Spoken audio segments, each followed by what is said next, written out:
I've got 18 years of HR experience, particularly in the learning and development area. And I'll tell you a little bit about my history. About 10 years ago, I was laid off and found myself in a situation where I started my own business. So I have 3 years small business ownership experience. I know a lot about the pains associated with owning your own business. I've learned a lot about my strengths and my weaknesses through there. And a couple of years ago, we made a decision that my husband would be Mr. Mom and stay home, and I would go back to work. So here I am in the job. So let's talk a little bit about what we're going to do today.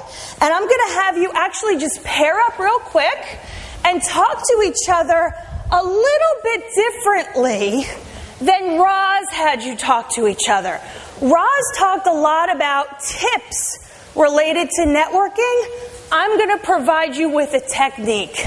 How you can do it, how it can be repeatable, and how you can use this going forward. So, for the next few minutes, pair up real quick and talk about one gift or skill that you offer. It doesn't have to be related to your business. It could be something personal. I'm an expert gardener. I design websites. I enjoy scrapbooking. But I really want you to talk about a gift or skill that you offer. So for 5 minutes, pair up real quick. If you're behind the rows, that's fine. A gift or skill.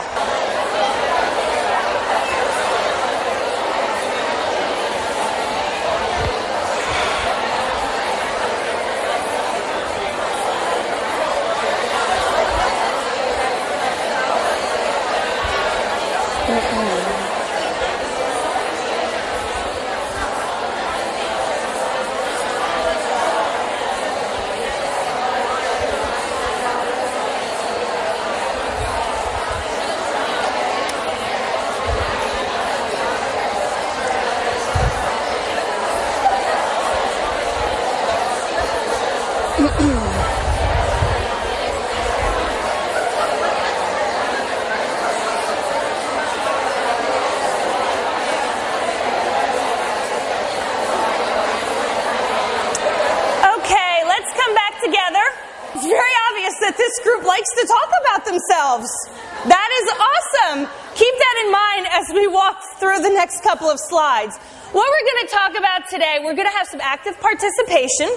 You're going to leave here with a plan for how you can build your network, a plan that allows you to assess some of your strengths and understand your weaknesses so that you can share that with others.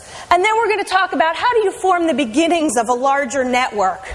But first, I want to ask you to answer some questions for me. Why do we network?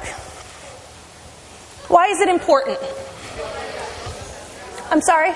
Build relationships. Build relationships. Grow your business. Get yourself out rather than sitting and waiting. To help other people. Make friends. Make money. Awesome. Education, to learn, grow your knowledge. All right, let's move on to the next question. How have you benefited from networking? Some real examples. Yeah. Meeting clients right here. Sorry. I'll say 5 benefits of word of mouth marketing. When you network with individuals, you build relationships, you learn how to help each other. And I've had numerous, the last 10 years of my business, about 90% of my business is through referrals. Word of mouth marketing, referrals. Anybody else? How have you benefited? Yes? Finding people who have what you need. Very good. We're going to talk about that a lot later. All right, so what hinders you from networking? Ooh. Okay, just belt it out. Yes. Fear of rejection. Confusion with soliciting. How do you go about it? Time.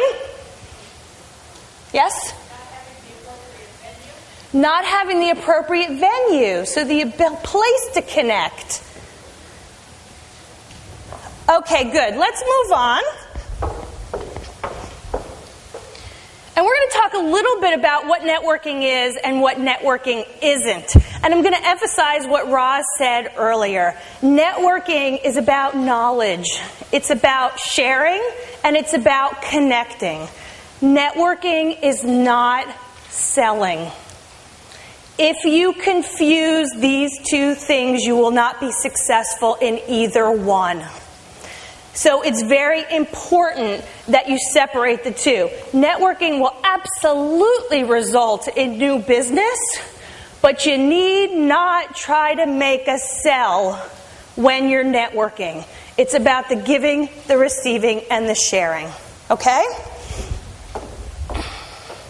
The golden rule of networking: have something to offer. Be a giver. Because if you give, you will get in return. Approach networking with purpose and thought. And I think it's very important for those people who said, I don't really have time to network, I don't have the venue, I really don't know how to get the conversation started. You really need to think about your pitch, your elevator speech, the things you have to offer and the things that you need so that you can create that conversation. So again, have a clear understanding of what you need. Be able to articulate your needs and be open to what support someone can provide. I often see, especially women who are busy in a networking situation, only looking for the give and take. You know, well, I have something to give, and if I can't get something from them, I don't want to network. And that's really not the right mindset to have when you're networking. It's very important to realize that you may give something to somebody now, you may not get back. 2 years down the road, 3 years down the road, that person may call with your biggest client, with your biggest lead, with money for you. So it's important to realize it's not about the immediate give and get, you know, and you may network and you may not have anything they need and they may not have anything you need, but you may go for happy hour. You know, so it's, you know, you may establish a new friend, and I think that's all important to kind of keep in mind, and not approach networking as something that's so clinical, you know, that you can't keep an open mind as you're having a conversation with others. Okay, so here's our exercise. What I want you to do is turn to page 13, in your handout. And here's the technique that I mentioned earlier. And the technique is also going to include some tips.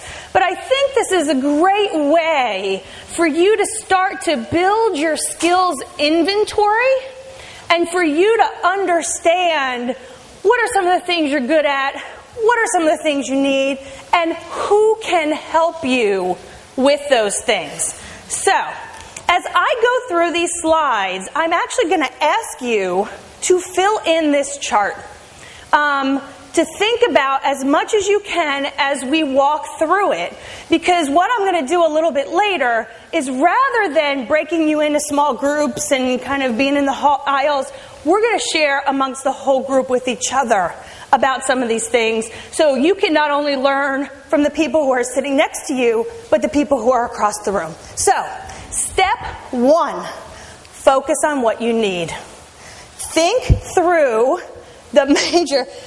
this is not one of my slides, but it says reoccurring breakdowns, and all I keep thinking about is dating and husbands and, you know, all that kind of stuff. Well, don't put that down, because I know that's a challenge for all of us at one point or another.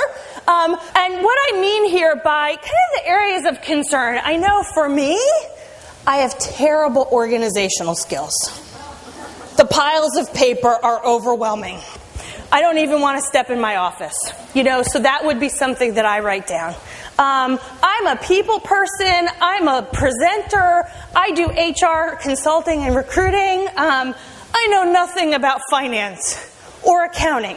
And as I was putting together my small business, there were a lot of lessons learned for me in, how do you manage that? How do you manage, the government and the IRS and those forms, and all that kind of stuff. So those are areas of concern for me. So I want you to spend a few minutes, list out your areas of concern. Some of the things that you could really use help with, not only professionally, but personally as well. So I'm going to give you a few minutes to do that. Okay, and as you walk through that, start to prioritize, at least in your mind, kind of the things that are your biggest need. And as I mentioned for myself, it would be the organizational skills. Because I'll tell you, if you're not organized, you can't help yourself.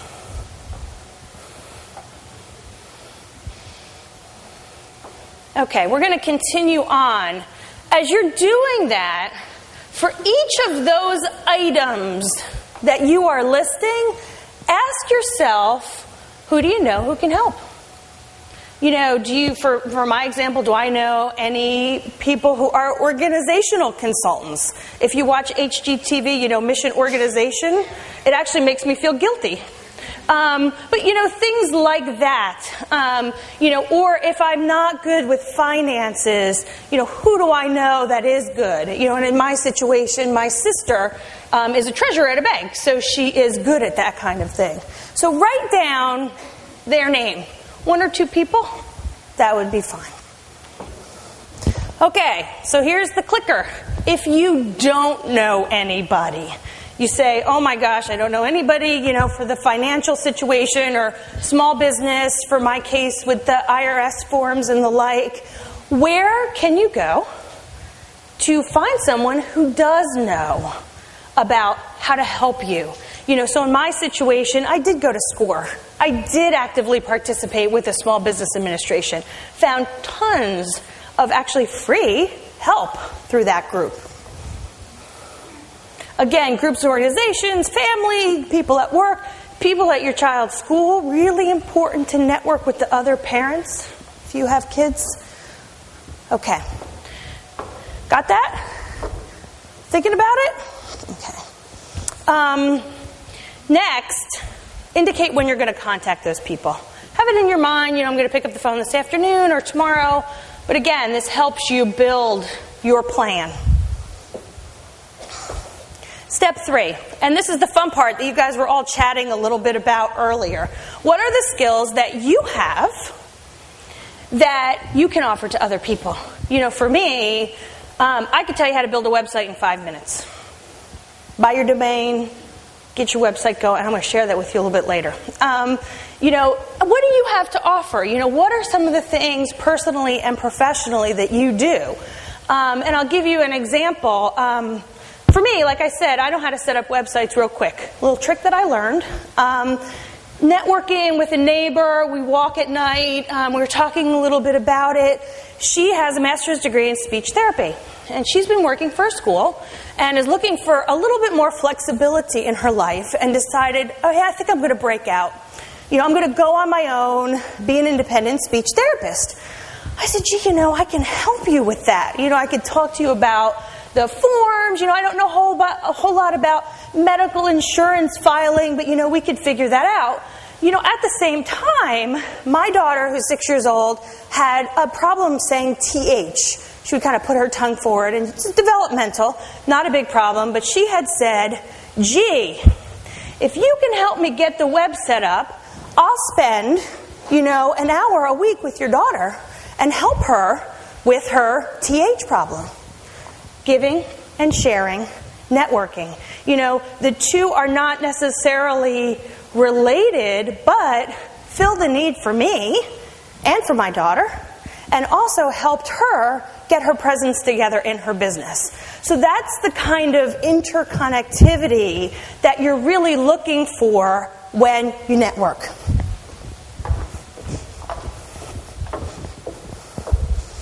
Okay, so here's the form.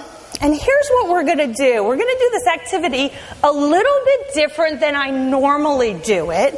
But we're going to start to pass the microphone. So are we ready? Yeah, I have to confess. And what we're going to do is I would like to show you how this works. So if we can maybe start with one person who would like to share a need. And then what we're going to do is pass the microphone to perhaps somebody who can help them with that need.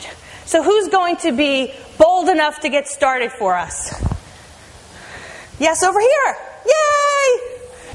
Hi, my name's Patrice Holly, and hi, Patrice. I'm in real estate, which I was teasing you earlier. Yes, I know you were. I am so bad with people remembering their names when I meet them, their first name. And I know things I'm supposed to do, but anybody suggest? That's a great need. Does anybody have any tips on how you can remember a name? We've got a couple over here. The thing that I learned is that when I'm introduced to somebody, when I shake their hand and say hi, I make sure I repeat their name, and then through conversation with them, I say their name at least 2 or 3 times. 3 times minimum. Over here, did you have another suggestion? I actually try to do word association. Okay. If somebody I know, I try to quickly, instantly block it in my head so I can go back to draw from that. And what she had said was word association. To try to, pick a word that associates with the name. Kathy, Kat, as an example. Or somebody I know that they remind me. Yeah.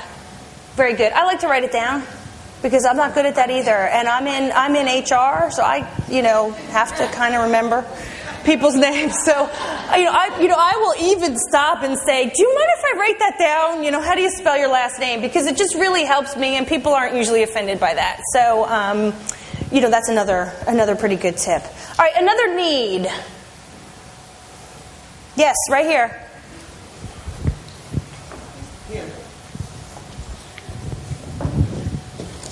Excuse me. Go ahead. Your name? I'm sorry. Say your name. My name is Shirley Broomfield. Shirley Broomfield. And the need that I have is what I'm holding right in my hand. Okay. The problem is I can go ahead and use this microphone like it is, but if it's a stationary microphone or any other type of microphone like what you have you're walking around with, then it's a major problem for me to communicate. And I don't know why. With the lavalier, with this kind of microphone? Yes. Or if it's on a podium? Especially if it's on a podium, it cannot move. And I don't know why I have such an issue with that, but... What do? Do you just freeze up? Do you just go under the book? No. Well, I don't freeze up. I don't necessarily provide all the information that I want to provide because I don't feel like I can turn my head and to communicate with people properly. Okay. Yes. Let's share some tips for that. Say your name. I'm sorry. My name That's is okay. Shelley. Hi, I'm Shelley. You probably don't feel like you're in control because that podium, you feel like that materialistic thing is stopping you, and you don't have the ability to project what you need to project. But if you had what she has on, which sort of is the microphone that you can project, then you feel, I don't know why. Why can't you do it with that one? Well, a lot of times when you go to places, they don't have those. They don't have them. So just the podium. Have when you get there, you have to just adapt to whatever's there, right? Yeah. And that's sometimes very difficult, right? So I really feel it's control. It's pure control. Yeah. I think also, and I could just kind of give my little tip. It's in the preparation. Before you go, if you think there's a chance you might have to speak, ask them what's available. This is called a lavalier microphone. Do you have a podium? Will it be a handheld microphone? I asked some of those questions of Dawn before I came here today. What is the room set up? I knew I was going to be in an auditorium. And even if you don't think you need to speak, it might be good to have that preparation and that background. And, it might also give you the opportunity to influence it. To be able to kind of say, well, hey, have you thought about giving me a mic that I can hold? If that's the way that you're comfortable, kind of try to influence it a little bit. Any other tips? I got some people in the back. Yes. My name is Stanley Dion. For anyone who needs help with public speaking, I strongly recommend Toastmasters. I agree. I've done it. It's a very inexpensive group. Most of them meet during lunch times. It's very easy, and it will force you up on your feet speaking impromptu and prepared speeches, and it's all very painless because you're judged by your peers who stand up the next week and do it themselves. Is everybody familiar with Toastmasters? Okay, no, so I got some no's. Toastmasters.org on the web. And as she mentioned, it's an organization. There are chapters and clubs. I'm sure there are several around here in Melbourne. But you can join, and it's a 10-week kind of program, 10-step program, for those who are scared of public speaking, not who have chemical dependencies. But it's a really fabulous program, and each week it walks you through, or however often they meet. Sometimes they meet once a month or every other week. It walks you through different types of speeches. So the first speech is your elevator speech, which I had told you about earlier was important. And then you have a podium speech, and you have a small group speech. And as she said, you get evaluated by the other people who are in the group. And it's a really safe environment to mess up because everybody else is there to learn, and everybody else is messing up too. And they have fancy little timers and stoplights and things like that. So look it up. Absolutely fabulous recommendation. Any other thoughts for her regarding public speaking? Yes.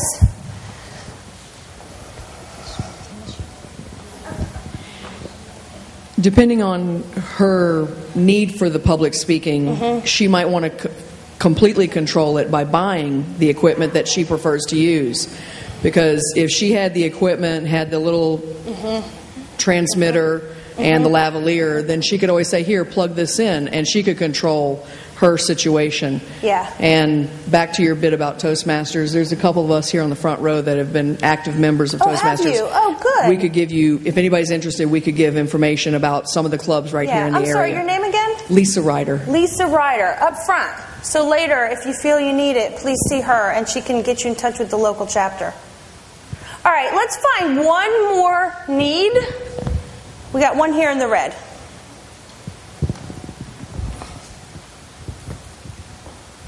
Thank you. My name's Vicki Farsoon. I'm Vicki. an owner of Cabinet Concepts of Brevard. It's a retail store up north. Oh, yeah. My need is, being a new retail store, trying to figure out what's the best advertising approach. Okay. Good need. Radio, newspaper. Now think cabinets. Handouts. Kitchen, you do all kinds of what? Tell us about your products. We're a kitchen and bath design center. Okay. We do have cabinets and hardware, faucets, vessels for bathrooms, as well as the design. We have a 2020 design program where you can three-dimensionally see. Okay, so we're going to talk about getting. Vicki's need in a minute, but she just did a very smart thing. She just advertised her business. Okay? So, yay! Again, it's all about networking, but let's talk about some of the ideas. Okay, well, this is continuing on with the networking. My best recommendation is to get involved in your local HBCA, Home Builders and Contractors Association. I can set you up with that. I'm on the Sales and Marketing Council there. A lot of associates, and that is where the decision makers of your developers, your builders, all those companies, they attend the meetings and they love to network with other associates. So there you go. I'll talk to you afterwards. Okay, some other hands back here. My name is Heidi Bivey, and I recommend that you join the Chamber of Commerce if you haven't already. Okay. Chamber. Love chambers. Okay. I'm Carol Egan, and I am a real estate agent with RE/MAX. What I think is a good idea, too, though, is we have to go in and price houses to sell and tell people how to stage things. Lots of times they really have dumpy kitchens and want to do things before they sell their house so they can get a top dollar. So I would suggest you go to all the real estate offices or email these people and tell them that you're there to give them suggestions and prices that they can pass on to their customers. Great idea. Okay, we got one more idea over here, and then we're going to start wrapping things up. Or two more ideas. We've got a lot of people. Shirley Fender, financial advisor with Edward Jones. Hi, Shirley. I need to talk to you afterwards. There you go. What I find is news releases.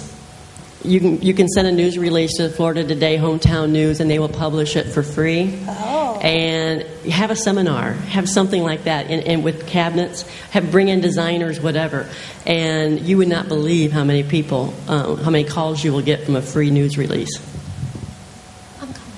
Okay, good. We'll have one more suggestion in the back. Hi, my name is Julie Casey. My recommendation for you, since it's very trendy right now, is to host some wine tastings within your store, because you've got the cabinets and that sort of thing. So you're bringing people in to see the. Yeah. There you go. I would do them more frequently. I would even do them monthly, and you can get email addresses from people and then get them on your Evite list. And Evite's a free service, and go from there. Okay. All right, we're gonna wrap this up.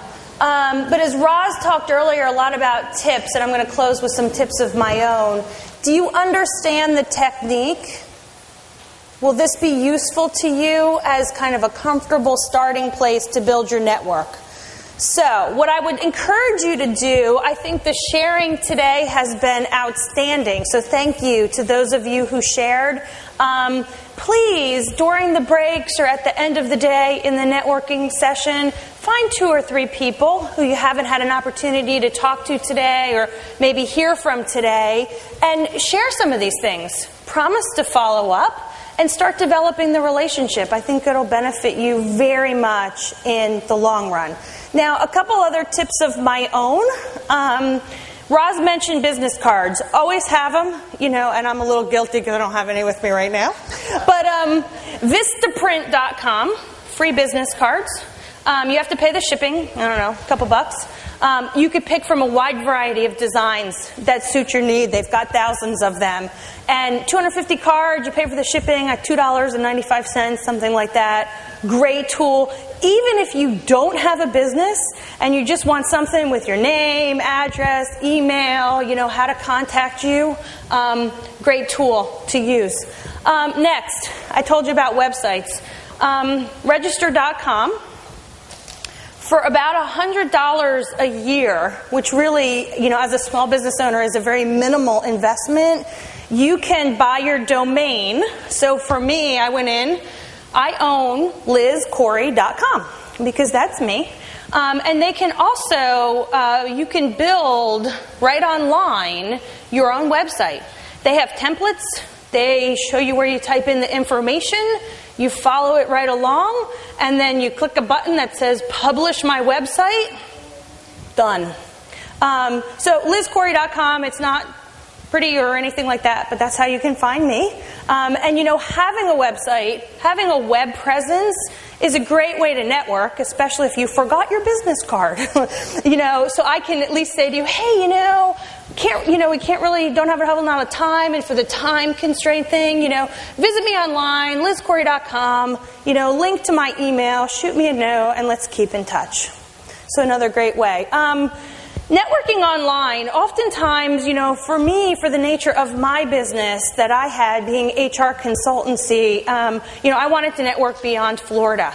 LinkedIn is a great tool where you can network with people online for different things. So I would encourage you to check that out. And, one of the things people mentioned earlier regarding networking, I have never been turned down when I have tried to network with somebody. I have never had anybody say to me, I'm sorry, I don't want to network with you. It's not going to happen. Like I said, you may have a situation where you don't have anything to offer and they don't have anything to offer you, but a couple years down the line, who is that person? I need to give them a call or email or reach out. So keep that in mind. People are genuinely nice. So if you ask for something or if you have something to offer, do it. And don't be afraid to share. Any questions? Yes? How do you know whether it's a spam or a worm or something or somebody that you don't recognize? Yeah. So she asked the question of if it's a spam or a virus on your email. The only thing that I would encourage you with that, if there's a file attachment and you don't know the sender, delete the message immediately. Most people who will network with you will send the note in the body of the note. If there's a little paper clip and you don't know who that paper clip came from, delete that note. That's my tip there. Anything else? Yes? MEET, meetup.com? Yeah, I'm not familiar with that. I'll have to check it out. Thank you. Yeah, a couple other comments. Go ahead. One of the things I found is if you're emailing someone in the subject matter, let's say met you at networking, and that'll trigger them to know what it is. Great tip. If you're going to network over email, perhaps put in the subject line, I met you at the Women's Small Business Symposium or event over at FIT. So this way you'll know when you get something that it was from somebody, say, you met here. Roz? Blog. Blogging to network. Do you guys know what a blog is? You chat kind of instantly. Sometimes blogs are good, sometimes they're not, but people are allowed to voice their opinion. Right? I think blogging is a great way to network. And, I can give you a personal example of that. Part of my HR business was to do recruiting. So I did executive placement and networked for that. And the Electronic Recruiters Exchange had a blog. So I would use that blog and say, hey, I need to fill a procurement director position in Melbourne. Do you know anybody?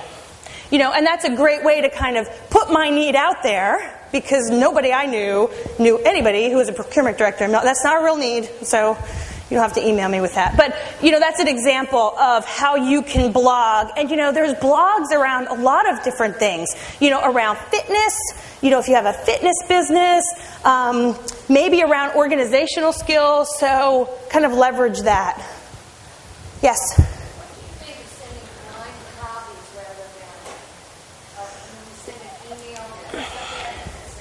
Yeah.